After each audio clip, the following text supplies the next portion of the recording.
Hello friends, এই জগতে দেখবেন হঠাৎ করেই কিছু মানুষ আপনার যেন সবসময় সে মঙ্গল চাইবে। কিন্তু দেখবেন সেই ভালোবাসার মানুষটা, যে মানুষটা কিনা আপনার সবসময় মঙ্গল চাইতো, আপনার ভালো চাইতো, আপনার সর্ব উন্নতিতে সে সহমত প্রকাশ করতো, কিন্তু দেখবেন যখন তার প্রয়োজন, ওই প্রয়োজনের সময় কিন্তু এই ভালোবাসাটা দেবে।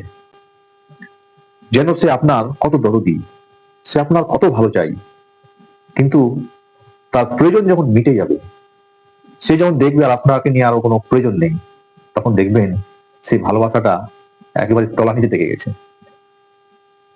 এটাই বাস্তব, এটাই সর্বত্র হয়ে থাকে। অতএব মানুষ সম্পর্কে একটু চিন্তা ভাবনা রাখবেন, মানুষ সম্পর্কে একটু ভালো ধারণা তৈরি করবেন। Thank you.